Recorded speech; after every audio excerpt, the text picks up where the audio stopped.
The derision hit before the magnetic moorings even locked. No warning, no mercy, no fear. Warden Silas Mercer stood stripped of his protective shell. His hands rested flat against the cold, smooth surface of the diplomatic table. Around him lay the shattered, scorched, and melted fragments of his survival gear. He did not yell. He did not demand an apology.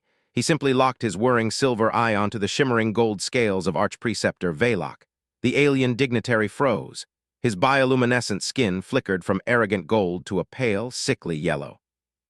Mercer gestured to the pristine, liquid-light robes that draped Valok's 7-foot frame. The fabric rippled without wind, perfect and unblemished. "My gear communicates a refusal to die," Mercer said. His voice was low, rough with dust. "Tell me, Archpreceptor, what exactly has your immaculate silk survived?" The scars told a story the galaxy wasn't ready to hear, yet. 3 hours earlier, the Spire of Concord had felt less like a station and more like a judgment. The structure was built from light-bending crystal. It twisted the view of the stars outside, making every visitor feel small, philosophically inferior. That was the point. The ancient Ethel who built it wanted newcomers to know their place. Mercer walked through the arrival gallery. His reconstructed femur struck the floor with a heavy asymmetrical thud. Thud-click, thud-click. The sound echoed off the polished walls, heads turned, not in respect, in pity or disgust. He wore his pressure mantle. It was a fractured, carbon-scarred mess. The kinetic weave shoulder guard was cracked. The breastplate bore deep burns from bioacid. The collar was scorched black by radiation. To the delegates lining the hall, he looked like a beggar wrapped in the refuse of a dying star. Attaché Valen Croft hurried to keep up. The young human clutched a wrist pad, his jaw clenched tight. He offered Mercer a tube of synthesized nutrient paste. "Eat this," Croft whispered. "The banquet food might liquefy your gut. Their spices are toxic to us." Mercer ignored the paste. He kept walking. His synthetic left eye whirred faintly, a small, mechanical tick. It happened when he registered irritation. He was irritated, but he showed nothing else. The Draenei Syndicate held court in the center of the room. They wore robes of liquid light. Their scales shifted color with every mood. Archpreceptor Valok stood at the head of the group. He held an ornate plasma scepter. It was non-functional, pure decoration. Valok looked at Mercer. He sneered. The gold on his neck brightened.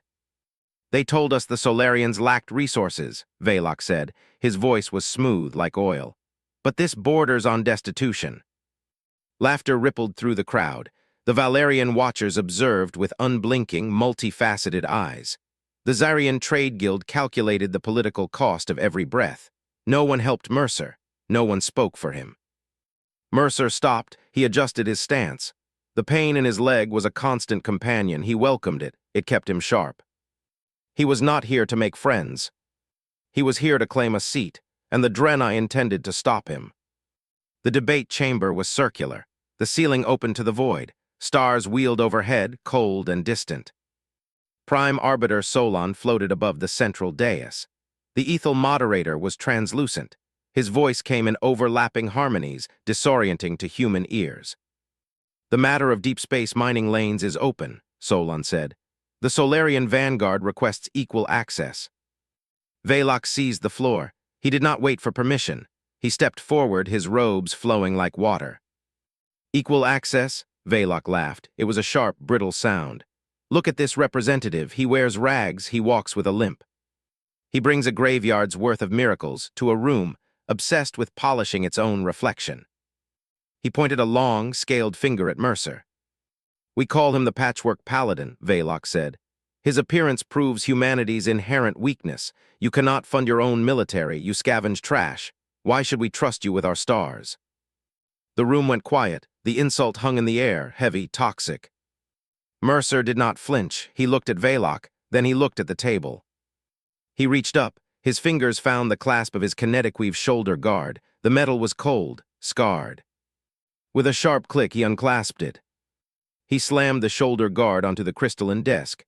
The sound was like a gunshot. Crack. Delegates jumped. Valok blinked. "This," Mercer said, "is not trash." He pointed to a deep crater in the metal. The edges were fused, glassed. "This absorbed a Draenei singularity slug," Mercer said.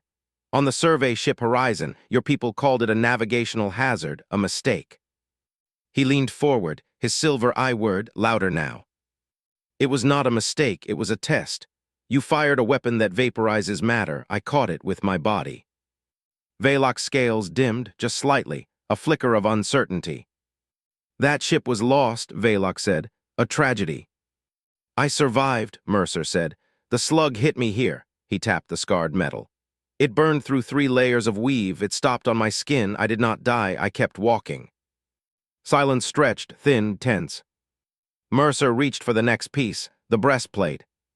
It was twisted, stained with green residue, bioacid. He pulled it free. The sound of Velcro tearing filled the room. He placed it next to the shoulder guard. And this, Velok asked. His voice was tighter now, less smooth. Ceti Alpha, Mercer said.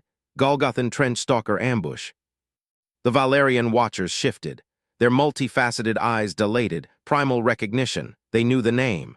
The Trench Stalker was a myth to them, an apex predator, a ghost story. You consider them mythical, Mercer said. We fought them in the mud for 6 months. This acid burned through my undersuit. It ate into my ribs. I pulled it out with my hands. He looked at the Valerians. They did not laugh. They watched him with new eyes, respect, fear. It was hard to tell. Velok tried to regain control. He straightened his spine. His robes glowed brighter, gold again, defiant. Survival is not strategy, Velok said. You are lucky, luck is not power.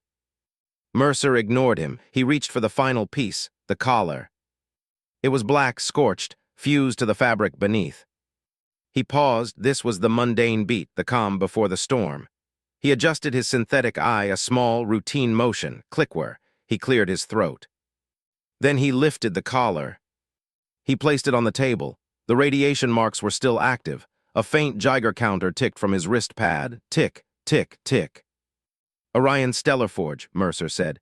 Collapsing core, civilian engineers trapped inside. He looked around the room, at the pristine robes, the clean scales, the untouched hands.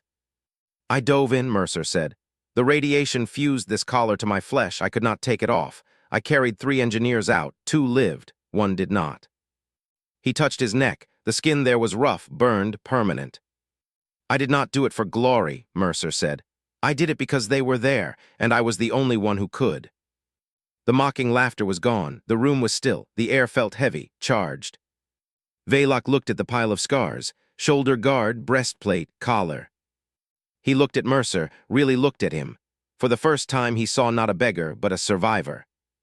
The blockade of Terminus 9, Mercer said. His voice dropped. Lower, harder. You expected to crush us in 4 days. We held the line for 14 months. He let the number hang. 14 months.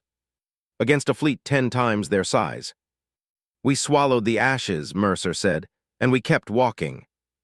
Velok opened his mouth, to speak, to argue, to dismiss. Mercer stood up. He was stripped of his protective shell.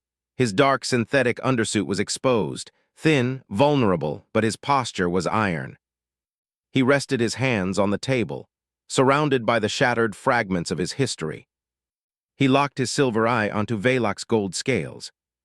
My gear communicates a refusal to die, Mercer said. He paused, let the words sink in.